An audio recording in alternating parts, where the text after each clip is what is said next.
All right, let's test your levels to make sure. Testicles 1, 2. Testicles 1, 2. Testicles 1, 2. Testicles 1, 2. Buckle my shoe. Gotta get Trump out. 1, 2. Who? Let me know when you're ready. I'm ready. I'm always ready. It's about that time on the air to say what's on my mind. It's your favorite girl, the April Watch Show. Welcome to my world. It's Magic 95.9 with Baltimore's best variety of R&B. You know how we do. Funny Friday, funny people. Welcome back, Guy Torry. Guy Torry in the place to be. Got kicked out of Trump University. Hey! Because I didn't grab her by the... I edit myself, you know. Welcome back. What You're up, like mama? family now. I know. It's good to see you. I was in Baltimore. But you know what? I feel like I just saw you because I follow you on Instagram. Yes. And your Instagram is popping. I'm trying to get it like that. You know, that's today now. It's a new game out there. So now in Hollywood, to get, even considered for a role or an audition, you got to have followers now. That's crazy. You ain't got to have talent. It just got to have followers, and then then they look at the talent. So it's a new day now. It is. And you gotta raise your game, your social media game. So tell everybody how to follow you on social media. Follow me on social media, Guy Torry, GUYTORRY, on everything actually, on Facebook, on Instagram, on the Twitter. The Twitter. So, and tell your friends to follow me. That's how you can get free tickets to my shows sometimes, or just, contact me personally. We like freebies. Yeah. And speaking of shows. Free 99, baby. Speaking of shows, you're in town for the Baltimore Comedy Factory, right? Yes. Great shows this weekend. It was last night, was off the chain. I had the audience help me out with some jokes. So it's always fun to bring your notepad on stage and just, test stuff out. Baltimore, if you make people in Baltimore laugh, it's going to work anywhere. Because this sounds easy. Baltimore audience. does not play. It's a tough comedy town. Yeah. You ain't funny. Police shooting people again and everything. So, we need some laughter in this damn city. Yeah, we do. Yes. Now, speaking of that, you tour crazy. Like, I look at your Instagram. How many tours do you do a year, and when do you ever slow down? I'm on the road like 40 weekends a year. That's like 40 crazy. different cities a year, and about 250 to 300 shows a year. Is that why you look so young? I don't know if I look young. It could be the tatas and tequila. So what do you do when you're not on tour? What does Guy Torry do? You know what? I relax. I go to shows. I live in LA, so I'm either at a sporting event, either the Rams games, Laker games. You're always at football games. I'm always at football games. I love football. I love sports. Who is your favorite team, though? The Rams. I'm from St. Louis. The Rams? Yeah, okay. I'm from St. Louis. But so now they came to me. It was the Cowboys. Me? No. Okay. Never been a Cowboy fan. Okay. Ever. Unless I'm in Dallas playing the Improv. Then I'm a Cowboy fan. You don't make or no Addison, sense. Arlington, then I'm, hey, go Cowboys. But no, I'm a Ram fan. Diehard Ram fan. Okay, so your Super Bowl commentary was funny as hell. That was How like did the you election. feel about the Super Bowl? I was like watching the election. You got Brady, you got Belichick, the owner, and Kraft, the owner, and Belichick, the coach, is Trump supporters. So it's like, man. I was and depressed. Brady didn't go to the White House when Obama was in when they won. So come on, I ain't rooting for no Tom Brady. I don't care if Bell Biv DeVoe say rooting for the Patriots. I love Bell Biv DeVoe and New Edition, but I ain't down with the Patriots. Okay. I'm not mad at that. Not at all. Yeah. So you and your brother, Joe Torry, had a TV One Unsung on you Unsung, guys. Man, ooh. That was good. It was interesting.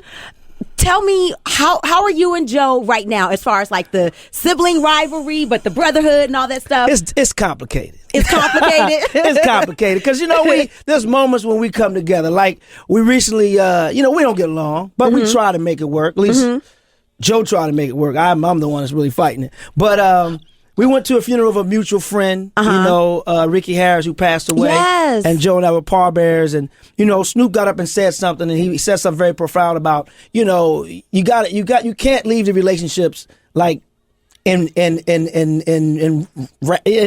despair and just like that. So it's time for family to come together, and that kind of spoke to me at that moment. Now I don't know if because I was in the moment and I was seeing my boy laid up there in the casket that I almost got turned over by the fight that happened at the funeral. But what was that about? That was crazy. That was crazy because Snoop was sitting behind me. Joe and I was on the front pew, and the dude walked up and was approaching Snoop. It was like kind of crazy because I'm like, okay, is he talking to me? He was talking to Snoop. Yeah. And then if something go down, it's not my fight. right? I'm from the street, but I ain't street. But if the dude reach for something, I'm gonna have to tackle him because I'm in the line of fire. Then it just escalated, and then it got handled. But man, That you was hear about that? crazy. I thought it only happened in movies, but How that you gonna was fight at a funeral? it was they live in the LBC. Respect the dead, man. But you know what though, Ricky Harris. That was fitting for Ricky Harris. I'm going to tell you why. Because everybody got there and spoke. My brother spoke, Snoop spoke, other comedians spoke. And then, he was a comedian. It was funny. They didn't keep it PG, even though it was church. They kept it real. But you Language should keep and it all. real, yeah. So that was Ricky Harris. And then Ricky was always that comic that was ready to scrap every time. He represented the Dog Pound, LBC, all day long. So for that to happen at his funeral, for real. it was fitting. Unfortunately, it was fitting. Oh my goodness. His whole family was dressed in blue. I'm like, I thought you'd wear black to a funeral. They were all in blue. I'm like, okay. So Joe and I mean, we're trying to be better. You know what I mean? I'm the stubborn one. Stop being stubborn. It's tough. What's your sign? I hold grudges. I ain't gonna lie. As a kid, I hold grudges. I'm a Capricorn. My father used to always call me Mad Cap for Mad Capricorn because I always held grudges as a kid. And it's something where everybody ain't perfect. So, that's one of my flaws. One of my many flaws. I hold grudges. Okay, so here's what I'm gonna say. Both of y'all fine. Both of y'all funny. Y'all need to get together on the brotherhood, but also get together and get that money. Oh, we gonna get the money. Brothers doing that, but like together, like a joint project. Do you know how much money that would make? Oh, trust y'all me, would kill it. There's been several offers on the table. We even tried a couple of times, didn't work out, and You about to make me windmill on your ass right now. Stop being stubborn. Stop being stubborn. Well, do that. Then. when that bra pop, I'm right there. You so stupid. Boop, boop, boop, boop. This dude is crazy. If you're just tuning in, we are rapping with the Guy Torry. Once again, tell everybody how to follow you on social media because your stuff is popping. Guy Torry. Follow me. I follow you back, and communicate with me. You can get up close and personal. Up close and personal with Guy Torry. And it doesn't get more up close and personal than seeing him this weekend at the Baltimore Comedy Factory. Right. Get those tickets at baltimorecomedy.com. That's You've right. been here before, so you know the drill. I know the drill. Are you ready to play my game? I'm ready to play the game. So now it's time to play Let's do it. What Would Guy Do? Let's do it. Question number 1. You're a stand-up comedian. That's the far stretch, right? Yep. Playing to an arena full of people. Yeah. You tell a racially charged joke. That's me. And someone in the front row gets offended. This happened. Stands up and flips you not one, but 2 birds at the same time. She doubles up on your ass. Yes. WWGD, what would Guy do? Tear her ass up or his ass up, whoever it is. Because here's the thing, and I know what the story you're talking about, but as comedians, when we're telling a story, we're in the middle of a joke, and someone interrupts us or whatever, then it's like, you've been trying to tell somebody something, they keep interrupting, like, hold on. So you kind of snap after a while. I don't think the incident was right away. I think something led up to that, and then you get to the point where like, okay, I'm gonna have to go off. But yeah, I've done it before. I put Trump supporters out of my shows before. I've put black women, black men, white women, white men, all out of my show because when I'm on that, you come to tell jokes or you come to listen to jokes. So let me do my job, you do your job. You shut up and laugh or just don't be at the show. You flip me off, I mean, I'm going in. One of the first rules of comedy that my brother did teach me was no feelings, no conscience. Boom. Because that's heckling. So once you start heckling and doing whatever, it's fair game. I agree with that too. And what I noticed on social media, a lot of people were complaining that he called the woman a bitch. But here's my thing. That's the first thing come out dude's mouth. It is a comedy show. Yes. And there's no political correctness. There's no filter in a comedy show. None. And when you pick a fight, you can't be mad because you threw a stone and they dropped an anvil on your ass. Like, no, it just is what it is. And you deal with the blow that you get. Exactly. And I've gotten to this discussion with my niece who was upset over the incident. I explained to her, like, look, we weren't there in the beginning. We don't know what led up to that. Right. It's like we watch these police shootings. We get shot, and then we found out the dude raised the gun at the police first. Like, oh, okay, well, but we ready to march over not having all the facts. So until you have all the facts, I mean, it seemed disrespectful. I'm a champion for women. People know that when they come to my show, especially for black women. Champion for black women. But if you cross the line, I don't care what color you are. You cross the line, you come in my domain, at my job, messing with me, you getting done. I'm sorry. I got that mic. I ain't gonna lose that microphone. You are not gonna lose control of your show. Of my show. Point blank. Comics are control freaks. We are control freaks, and we like control. That's why we do comedy. We're so afraid of getting laughed at. We do comedy to control the laughter. And we're dark people on the inside. Thank you for telling the truth. We are some twisted, effed up individuals on the inside. We do comedy to bring joy and light to our dark situations on the inside. We're not all these happy-go-lucky, happy, joy people you think we are. On the inside, we straight up dark souls. Wow. So when you come at us, that darkness, that's why comedians make some great dramatic actors, because we're pulling from that dark place, that drama we got inside. Comedy is truth and pain. So when you go there with us, we don't let these dimples fool you. Don't let the 5'8" height and the dimples and the dental work fool you. He said, Trust and the me. dental work. Trust me. Are you keeping it all the way real All the today way or real. what? If you saw my unsung, you know I didn't grow up with a spoon in my mouth. We was eating pigeons on Thanksgiving. So Damn. you know what's up. Period. Point blank. And I do want to. Don't let this Hollywood crap fool you. People get fooled by Hollywood. Yeah, they do. Forget all that. I'm the N-word first. Sorry. Sam, I'll get offended by that too. I don't care. I ain't mad at that one bit. And I do want to say Stand in this line with because Fantasia. I think it's so important. Before we go to the next question, you were so wrong about the Fantasia thing. Yeah, I know. I wasn't wrong. I got some clips too. I got some clips too. I'm gonna play them. But I think that it's important to state that George Lopez Fantasia. is not racist. Like, this man has charities that he donates to Africans in Africa. Ain't no Mexicans in Africa. Yes, like, yeah, they everywhere. Dude, trust me, they everywhere. You are so stupid. But here's the thing: before you go on to that, and I'm going to cut you off, because the word racist is misused.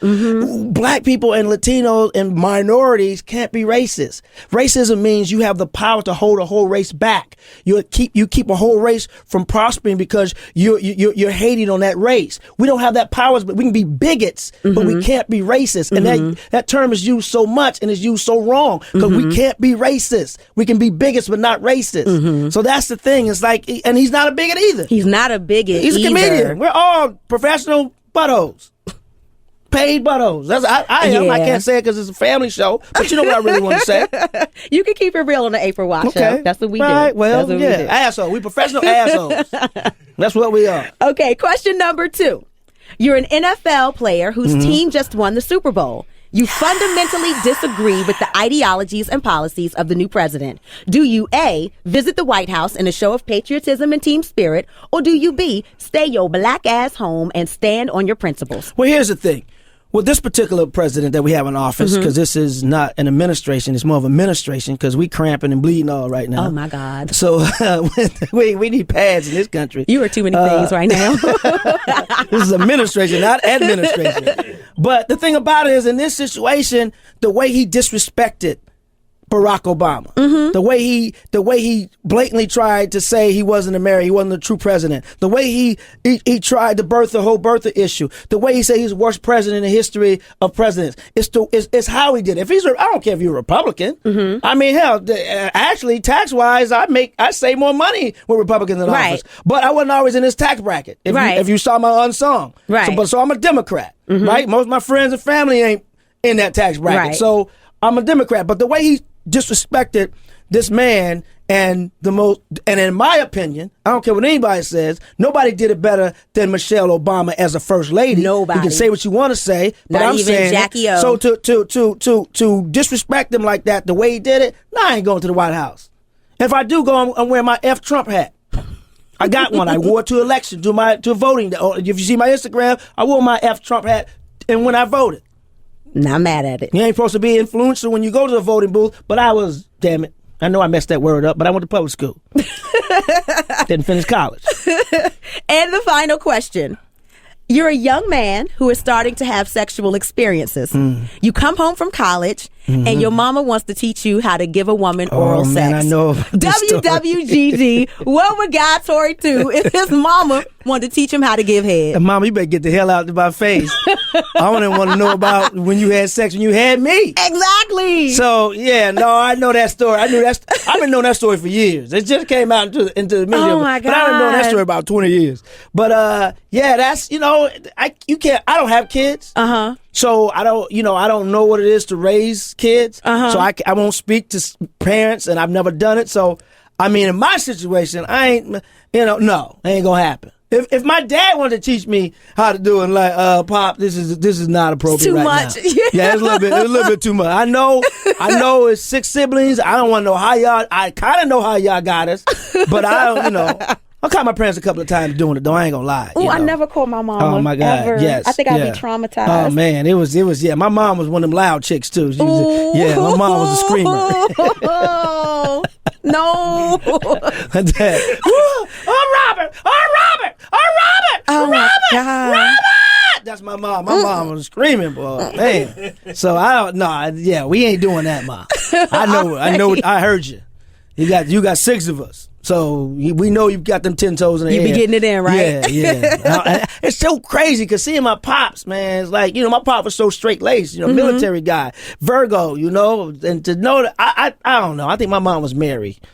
If I hadn't seen it for myself, then I wouldn't have believed it. That's the same thing I said. Like, I was born through immaculate conception, and my mom's name was Mary. I didn't know nothing about her having sex. Didn't want to know. Baby. What day she call out?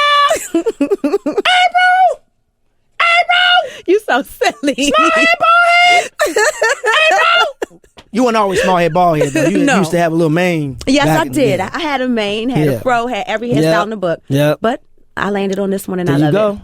She didn't land on baldness. Baldness landed on her. She's been bamboozled, hoodwinked, run them up. Led astray, all that good stuff. But it looks good on you. Everybody can't rock that. I know some girls, their heads look like chicken McNuggets, and they can't rock the baldness. Look like, you like a little tennis ball. They look like little chicken McNuggets. But you got to have the right hair. Silly. Thank you so much. I appreciate it. We love and support you. I didn't go to your show last year. I will be there tonight. Uncut, unplugged, unbelievable, and just filthy. Ooh, you want to get filthy. You want to get dirty. Filthy. BaltimoreComedy.com. Get those tickets to see Guy Torry. What are your last words for Baltimore? You get the last word in this I love house. this city. Y'all always support me. I always come up with my best material here, especially in a city that has a child support drop box. I've been doing this 25 years. I go to over 40 cities a year. I've never seen a child support drop box. But in Baltimore, y'all keep it real. Right on, what's it? What's that street is on? Fayette and Charles. Yeah, that's it. Yeah, that is so crazy. Yeah, so Baltimore, come out and support your boy, Guy Torry. Follow me, please, at Guy Torry, and I'll see y'all at the show. And I'm always outside taking pictures. I like to see the people who come support me. And the pictures are free. I don't charge. It's all love. Good stuff. It's about that time on the air to say what's on my mind. It's your favorite girl, the April Watch Show. Welcome to my world. Listen while you grind. It's the best show you will find. It's your favorite girl.